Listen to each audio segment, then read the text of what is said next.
dia, meus irmãos. Que o nosso querido Mestre Jesus possa encontrar no coração de todos nós nesta manhã a terra fértil e preparada para receber o cultivo da sua semente de paz.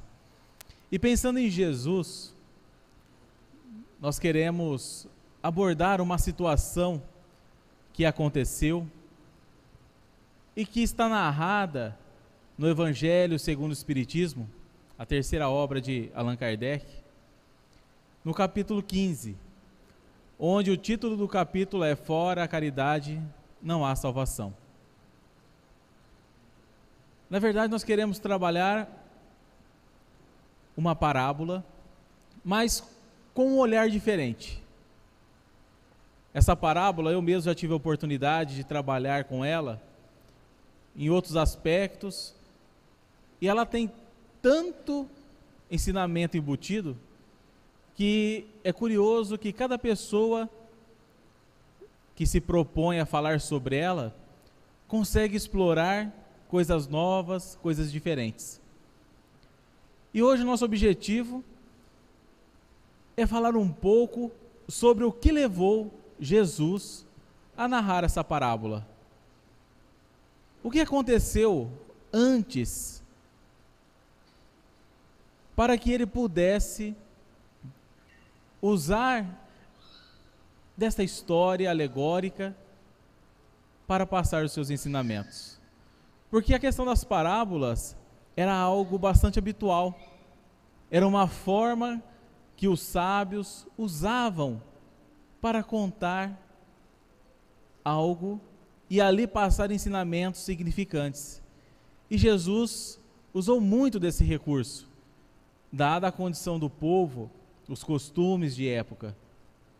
E essa parábola, nós encontramos ela no Evangelho de Lucas, no capítulo 10, ela começa muito antes.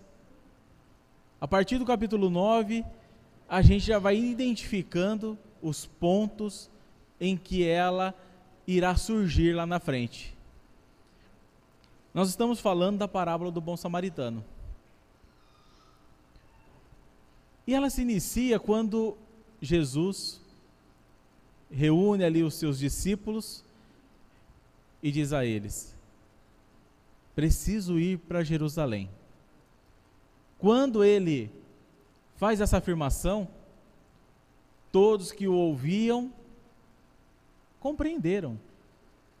Na verdade, de alguma forma, já estavam esperando esse convite, pois se aproximava a Páscoa, aquela Páscoa que nós já sabemos o que acontece no final. E a Páscoa para o povo judeu era uma data muito importante, era na verdade uma das 3 datas mais importantes do calendário daquele povo. E segundo as tradições daquela época, todo homem que estivesse em condições deveria ir até Jerusalém quando se aproximava a Páscoa.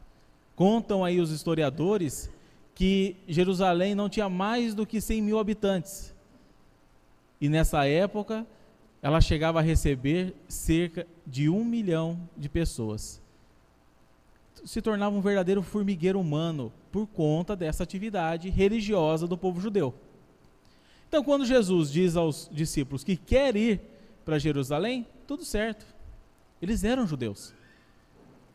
Mas Jesus complementa a frase, e aí ele causou uma certa estranheza, pois ele diz: preciso ir para Jerusalém, mas vamos passar pela Samaria. Isso causou um incômodo em todos aqueles que estavam ouvindo isso, por 2 motivos. Primeiro, que de onde eles estavam, ir para Jerusalém passando pela Samaria significava tomar o caminho mais longo, o caminho mais difícil e perigoso. Aí já não se encontrava um sentido muito lógico. Mas na verdade o que mais incomodou e causou estranheza àquele povo foi o segundo aspecto, pois eles eram judeus. E quando houve o grande cisma, a divisão das tribos que compunham Israel, as 12 tribos, as 2 do sul se separaram das 10 do norte. Daí a origem do povo judeu. E isso aconteceu, inclusive por conta de diferenças religiosas. Um povo era apenas convicto de que as leis de Moisés, ou os 5 primeiros livros atribuídos a Moisés, era exatamente a lei de Deus. Para um outro grupo, eles estavam acrescentando livros a essa obra de Moisés. E isso gerou ali entre os 2 povos uma rivalidade imensa, justamente por conta da intolerância. E aí então, as 10 tribos do norte, para não terem que ir mais até Jerusalém, ao templo, eles resolveram construir em Samaria uma nova sede. E isso foi de um afronto sem tamanho para o povo judeu. Porque naquela época as pessoas acreditavam que Deus habitava lugares. E a casa de Deus, para eles, era em Jerusalém. Quando as pessoas criaram em Samaria um novo templo, isso gerou uma revolta imensa. Pensavam os judeus, como podem os samaritanos criarem uma nova casa para Deus se a casa dele é aqui? E ali começa uma disputa, uma incompatibilidade de convivência muito grande, onde a história narra que samaritanos atacavam judeus e vice-versa. Então, quando Jesus fala que vai passar pela Samaria, todos ali estranharam. Mas como? Justo lá? Eles sabiam que não seriam bem-vindos, eles eram judeus. Mas ninguém tinha coragem de questionar Jesus. E aí então, um grupo, como era habitual, se destaca para ir à frente, preparar a hospedagem. E aí então, dentro desse grupo, nós temos a figura de João. E eles vão até Samaria. Chega lá, quando chegam lá, eles começam a pedir às pessoas um local para que pudessem pernoitar e no dia seguinte prosseguir viagem. Mas para surpresa deles, os samaritanos negaram a hospedagem. E quando eles fazem isso, eles estão quebrando um código de honra, de ética, muito forte. Pois dentro das dificuldades que se tinha na época para o transporte, para se locomoverem, era hábito, era tradição em todo o Oriente que as pessoas oferecessem um espaço nas suas casas para que um peregrino pudesse passar a noite, descansar. A pessoa oferecia algum alimento e água. Era hábito. Era um hábito tão forte que contava uma dessas lendas de que se alguém negasse hospedagem a um peregrino, Deus, dentro daquela ideia de um Deus vingativo, Deus então mandaria fogo dos céus e queimaria a pessoa. Então aqueles que mesmo sabendo das tradições, mesmo sabendo que era uma necessidade humanitária, ainda assim ficava preocupado se existiria a possibilidade de Deus se vingar deles. Então ninguém negava hospedagem. Mas dessa vez foi diferente. Mas por um motivo muito simples. Eram judeus pedindo hospedagem para um outro grupo de judeus que vinha atrás e que estavam indo justamente para Jerusalém para participarem de uma festa religiosa. E aí então os samaritanos não concordavam com isso. Daí a negativa. Mas João, junto com os outros integrantes do grupo, voltam ao encontro de Jesus. E ele diz: mestre, acredite, os samaritanos não quiseram dar hospedagem. E aí, num gesto de generosidade, bem típica do comportamento do ser humano, João diz a Jesus assim: o Senhor quer que eu ore ao Pai e peça para que desça fogo em todos os samaritanos? Olha a gentileza de João, né? A solidariedade dele para com o Cristo. Naturalmente que Jesus falou: não, João, para. O Filho do Homem veio para salvar vidas e não para destruí-las. E eu fico me colocando no lugar de João, o mal-estar que isso nos gerou, o constrangimento.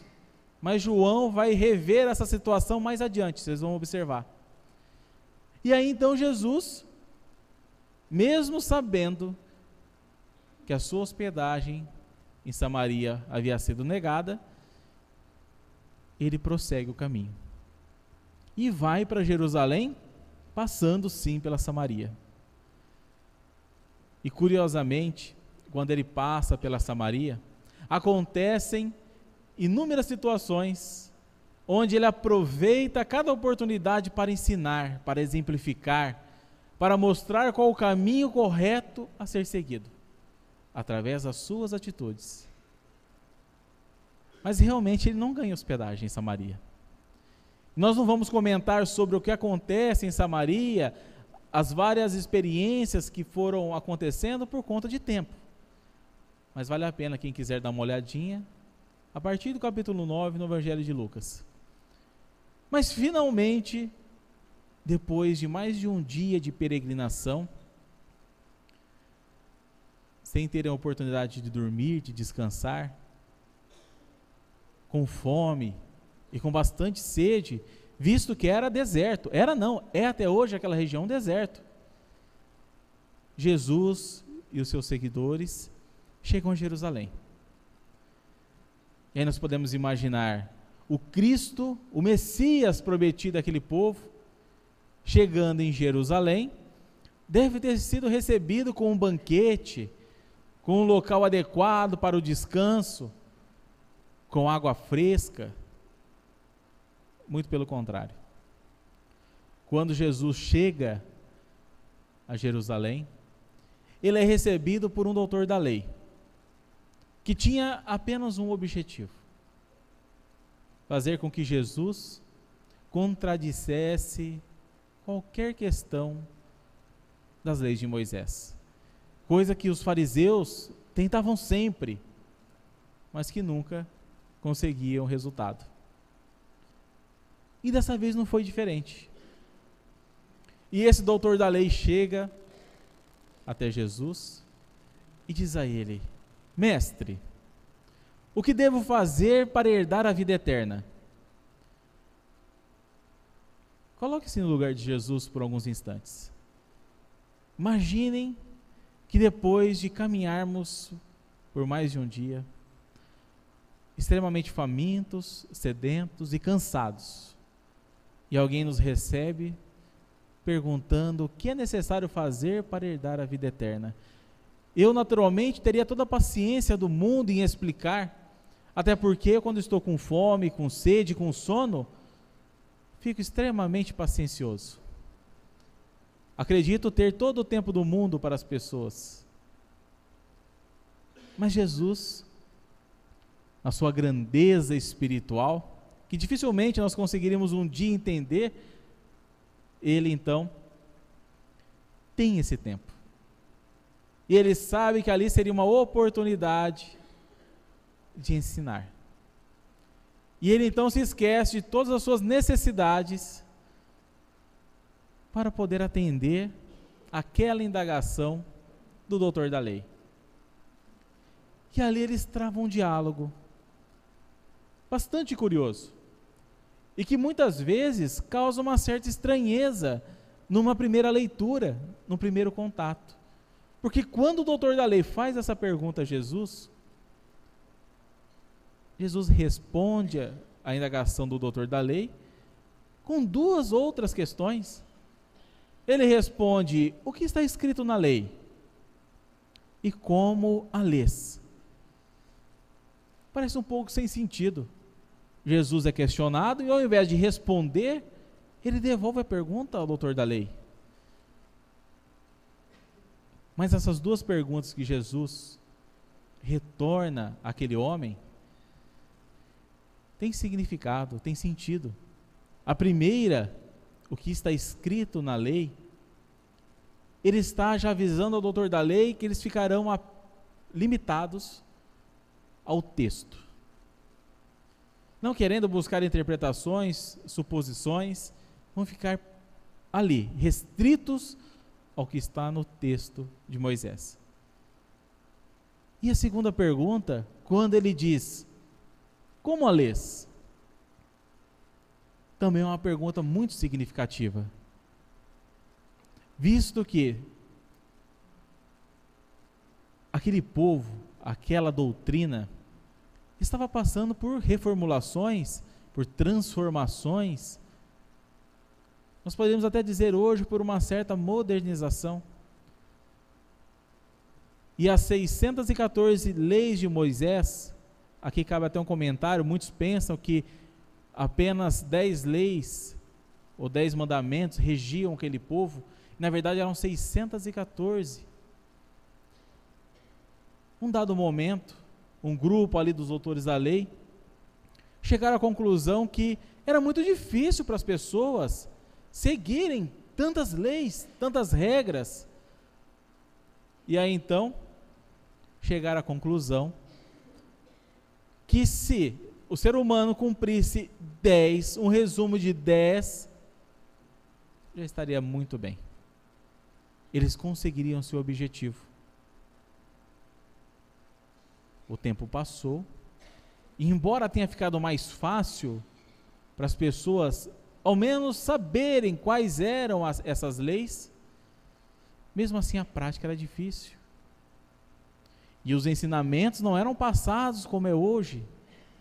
Muitos detinham esse conhecimento. E aí um grupo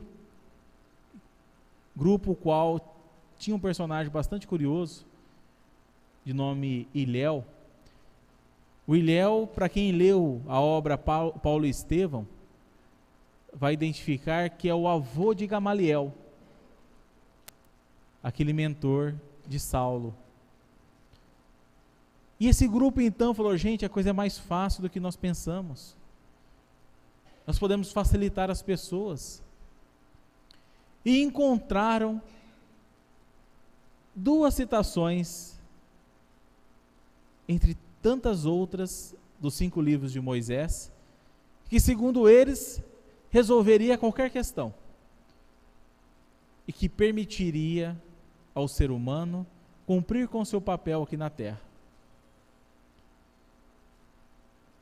E isso era algo muito novo, muito recente, e apenas aqueles doutores da lei, mais preparados, mais atualizados, saberiam responder dessa forma. E aí então, o homem responde a Jesus: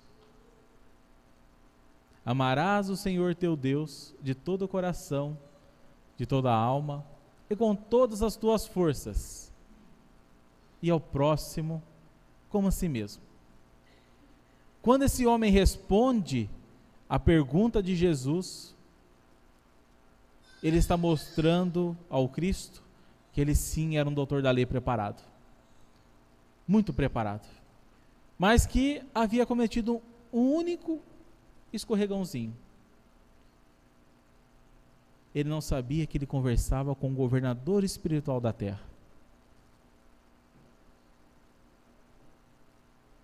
E aí, quando ele dá essas duas respostas a Jesus, essas duas citações, uma que está em Deuteronômio e a outra que está no Levítico, Jesus responde a ele: respondestes bem, faça isso e então viverás. Porque essa questão de viver a vida eterna nada mais é do que se tornar um homem de bem. aquela religião já havia entendido que essa vida eterna era um mundo vindouro, uma nova fase, e somente aqueles que se comportassem desse modo herdariam essa nova fase, esse novo momento, esse mundo vindouro. Então, se tornar um homem de bem e herdar a vida eterna tem o mesmo significado, e eles sabiam disso. Mas aí o doutor da lei, que conhecia muito bem todos esses detalhes, até numa situação para se auto-justificar, ele faz uma nova pergunta a Jesus. Ele pergunta ao Cristo: mas quem é o meu próximo? E aí nós encontramos outra armadilha para Jesus. Porque, segundo as tradições daquele povo, era apenas considerado próximo aqueles que eram judeus. E era comum, onde havia grupo de judeus reunidos, e chegasse algum outro personagem, um romano, um árabe, ou mesmo um samaritano, esse grupo se dispersava, porque eles não entendiam que aquela pessoa também era o seu irmão. Dentro daquela arrogância de entenderem ser o povo escolhido, eles entendiam apenas que o próximo era aquele que era judeu.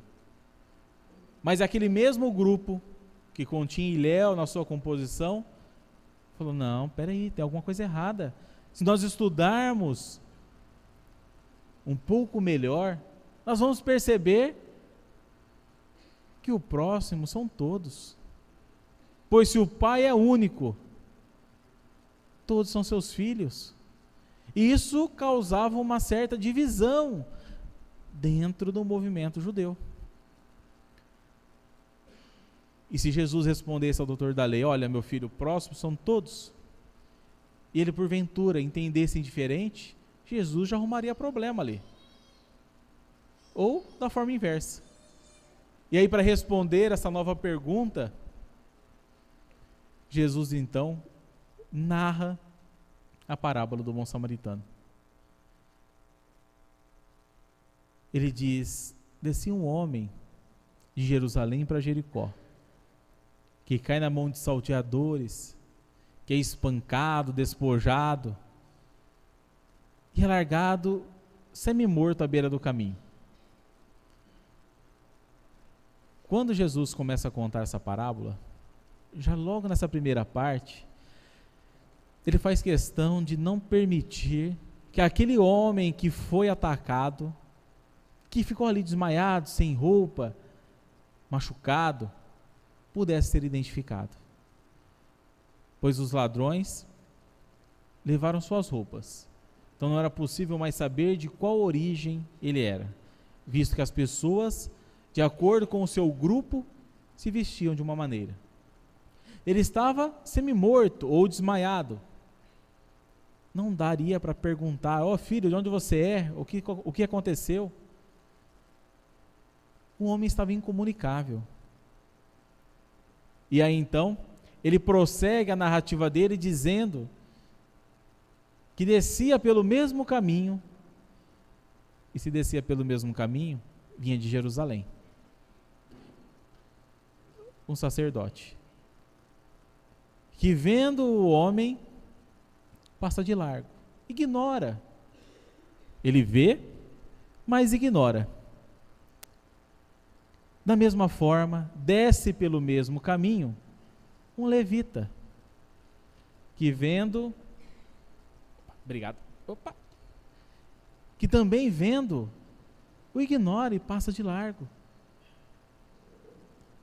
E o curioso, que ele está narrando essa parábola a um doutor da lei, companheiro, amigo, tanto do sacerdote, quanto do levita. O sacerdote, que era a pessoa designada a passar os conhecimentos, os ensinamentos religiosos ao povo. E o levita, que era ali uma espécie de aprendiz deste sacerdote. Então Jesus começa a levemente incomodar o doutor da lei, pois os dois companheiros dele, que conheciam as leis, assim como ele conhecia, naquele momento não a praticaram. Eles viram o homem caído, mas não tiveram a coragem de tomar atitude. Eles sabiam que era necessário, naquele momento, usar do seu conhecimento. Conhecimento, que é importante nós frisarmos, era muito sério. Porque aquela questão que o doutor da lei respondeu, afirmando que o maior mandamento, que aquilo que era necessário para ser feito, para se herdar a vida eterna, embora fosse uma frase aparentemente simples, ela era bastante complexa. E aqui a gente faz uma pausa na narrativa de Jesus para lembrar a importância dessa frase para aquele povo. Quando o doutor da lei afirma que para herdar a vida eterna seria necessário amar a Deus de todo o coração, ele está dizendo o seguinte: eu preciso amar a Deus com todos os meus sentimentos, com todas as minhas emoções e desejos, pois para aquele povo o coração representava a morada de duas forças importantes. Na metade do coração estava isso, os seus sentimentos, todas as suas emoções e vontades. Já no outro lado do coração, dentro da cultura daquele povo, era amar a Deus com todos os seus conhecimentos, com todos os recursos intelectuais que você pudesse adquirir, compreendendo, entendendo o que era necessário. Então, amar a Deus de todo o coração seria colocar todos os seus sentimentos, as suas vontades e todo o seu conhecimento e a sua razão em favor de Deus.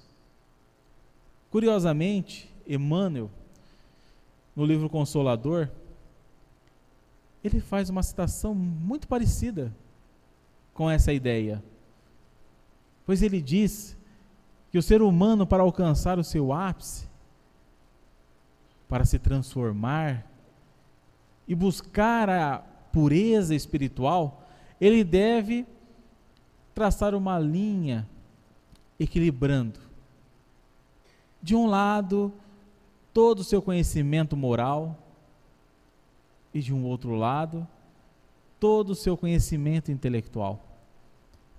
E quando essa linha consegue o equilíbrio entre essas duas forças, o ser humano está caminhando verdadeiramente para a sua evolução. E o curioso é que aquele povo já sabia isso. E ainda então, continuando a citação do doutor da lei, que havia afirmado que era necessário também amar a Deus com toda a sua alma. Aí é algo um pouquinho mais complexo do que a primeira parte. Pois na primeira, amar a Deus de todo o coração era colocar os seus sentimentos e o seu conhecimento em favor de Deus. Essa segunda vinha reafirmar, pois eles entendiam dentro da cultura daquele povo que o ser humano era composto essencialmente por duas partes. Uma, o espírito, outra, o corpo. Muito próxima de nós. Nós só temos o perispírito para fazer a religação.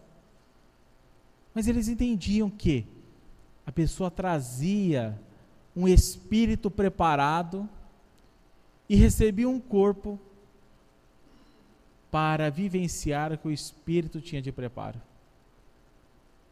Mas em suma, essa segunda parte da citação fala o seguinte: olha, não me vem apenas com bons sentimentos, com boas intenções, nem tampouco com conhecimento, em saber o que é necessário. você deve ir e praticar. Você deve fazer. É isso que Deus espera. E no final dessa primeira parte da citação, o doutor da lei lembra que é necessário amar a Deus com todas as suas forças. O que significava para aquele povo colocar em favor de Deus todos os seus recursos, sejam eles financeiros, físicos, intelectuais ou morais. Lembra daquela história dos talentos? Era receber esses talentos e multiplicá-los em favor do Pai. E é por isso que quando Jesus ouve essa afirmativa do homem, sendo complementado por amar ao próximo como a si mesmo, ele diz: respondestes bem, faça isso e viverás. E ele não fala para o doutor da lei: olha, parabéns, é isso aí, faz como você faz. Não, ele sabia que aquele ali era mais um hipócrita, que conhecia muito, sabia muito, exigia, mas que não praticava. E isso não foi diferente com o sacerdote e com o levita, que também conheciam todos os significados dessas afirmativas, dessas citações, mas que vendo aquele homem caído ali à beira do caminho, não se manifestam. Cada um preso às suas mazelas íntimas, prosseguem o seu caminho, sem se importar com o que ia acontecer com aquele homem que estava caído. E curiosamente, se eles desciam de Jerusalém, pois eles vinham pelo mesmo caminho que o homem que foi atacado, eles deveriam estar no templo, orando,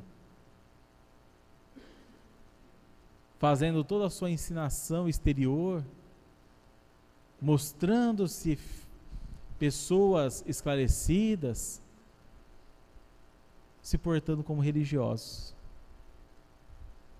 Mas é Jesus, então, continuando a parábola, diz que surge no caminho um samaritano. Ele não fala que ele desce pelo mesmo caminho. Ele surge, aparece. E aí foi uma alfinetada tanto para o doutor da lei, que vai ver ali qual vai ser a atitude daquele que representa um povo que ele despreza, que ele entende como sendo herege, que é um verdadeiro inimigo da sua parte. E já vai também servir a João, que no dia anterior queria fazer o quê? Queimar todos os samaritanos, porque havia sido negada a hospedagem a eles. E João deve ter pensado: essa vai ser para mim. Porque nós, assim como João, temos um certo hábito de generalizar quando vivenciamos uma atitude. Por exemplo, eu saio de Mirassol, passo aqui em Rio Preto e pergunto para alguém: olha, você pode me informar onde é o Centro Espírita Francisco de Assis? E eu justamente pergunto a uma pessoa que não está num dia bom, que não conhece, e essa pessoa, naquele momento, me dá uma resposta torta, e eu volto embora para Mirassol com aquela imagem, e faço questão de espalhar a todas as pessoas do meu círculo de convívio que os riopretenses são difíceis. E as pessoas perguntam: mas por quê? Ora, fui perguntar onde era um determinado local e eu fui extremamente maltratado. Vejam só como os riopretenses são pessoas difíceis. E aí a pessoa pergunta para mim: mas você conversou com todos? Não, conversei com um e foi o suficiente. Porque nós rotulamos.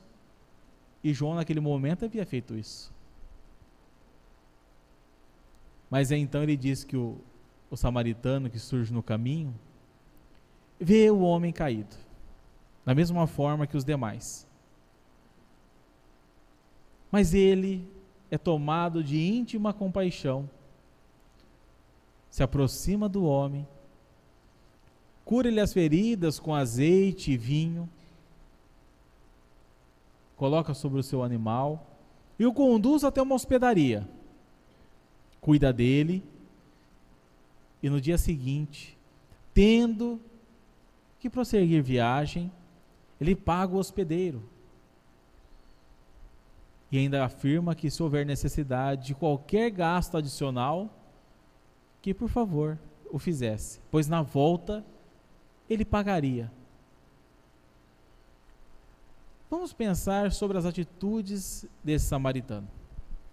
Nós sabemos, e o doutor da lei também sabia, o que era necessário fazer. Quais eram os mandamentos? E esse samaritano, quando ele olha o homem caído, a primeira coisa que acontece é o efeito da compaixão. É o sentimento se manifestando. E ele vai para ajudar aquele homem. Mas ele poderia chegar até o homem, olhar a situação e falar: a coisa é grave. O que eu vou poder fazer por esse homem? Não sou médico, não trago equipamentos de socorro. Mas então, ele, lembrando que carregava em seu animal azeite e vinho, usa estas duas substâncias para fazer uma espécie de asepsia, uma limpeza das feridas daquele homem, o que nós poderíamos chamar hoje de primeiros socorros. E aí então, ele poderia ter deixado o homem ali, se recuperando, mas ele sabia o que ele deveria fazer. E então ele pega o homem, coloca sobre o seu animal e o conduz até uma hospedaria, para proteger aquele homem de qualquer interferência. E aí vocês podem pensar, mas chega numa hospedaria, é um local preparado, cheio de recursos, talvez um hospital. Mas lembra no começo que nós falamos que as pessoas tinham o hábito de hospedar as pessoas em suas casas? Quando ele leva até uma hospedaria, ele está na verdade batendo a porta de um outro morador e pedindo: olha, você pode ceder um local para que eu cuide desse homem que eu trago? E então alguém ofereceu. E essa pessoa deve ter cedido água, deve ter cedido algum tipo de alimentação. Por isso que ele paga. Porque o compromisso assumido ali com o homem era dele e não do dono da casa. Ele poderia simplesmente ter dividido as tarefas, mas não. Ele havia assumido o compromisso de ajudar. Identificou naquele ser humano alguém que precisava de socorro. E sabendo disso, ele faz questão de pagar qualquer despesa que o dono da casa houvesse dispensado naquele momento. E para ter certeza que aquele homem iria se recuperar totalmente, ele diz ao dono da casa: olha, eu vou embora, mas se tiver necessidade de fazer algum gasto para recuperar esse homem, pode fazer, na volta eu pago. E quando Jesus fala, ou conta esta parte da parábola, ele está exemplificando em cada atitude desse samaritano aquilo que o doutor da lei, instantes antes, havia afirmado ser o maior mandamento, ser aquilo que qualquer homem que deseja ser uma pessoa de bem deveria praticar. Parte por parte, usando os seus sentimentos, usando a sua razão, praticando, executando aquilo que ele sabia e usando todos os seus recursos. E quando ele termina de contar essa parábola, ele olha aquele doutor da lei e pergunta: quem se colocou como próximo do homem caído? Ele não pergunta quem era o próximo. Porque às vezes nós ficamos escolhendo quem será o nosso próximo, quem nós queremos auxiliar, quem nós desejamos auxiliar. Mas segundo essa narrativa do Cristo, o próximo é aquele que se coloca em nosso caminho. É aquele que se apresenta nos oferecendo a oportunidade de praticarmos tudo aquilo que nós aprendemos na casa espírita. Tudo aquilo que nós já conhecemos, tudo aquilo que nós já sabemos. Kardec teve o cuidado de esmiuçar cada informação na codificação da doutrina para que pudéssemos assimilar, mas muito mais do que isso, para que pudéssemos entrar em ação. Será que nós estamos ainda nos comportando como os doutores da lei, os detentores do conhecimento, os esclarecidos, os privilegiados? Será que estamos ainda nos comportando como bons sacerdotes,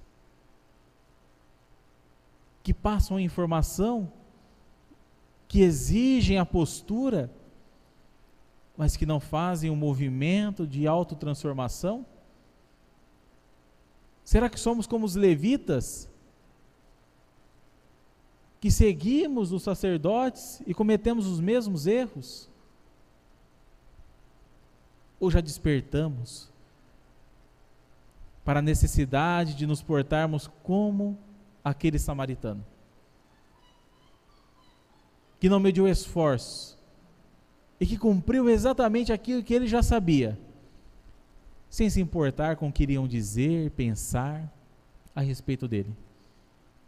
Ele simplesmente encontrou ali a oportunidade de fazer o bem, a chance de praticar aquilo que Deus pedia a ele. Cabe a reflexão. E aí o doutor da lei, após receber essa pergunta de Jesus, quem havia se colocado como o próximo do caído, responde: aquele que usou de misericórdia para com ele. Jesus então encerra o diálogo com aquele doutor da lei dizendo: então vá e faça o mesmo. Aqui fica o nosso convite. Vamos e façamos o mesmo. Muita paz no coração de vocês.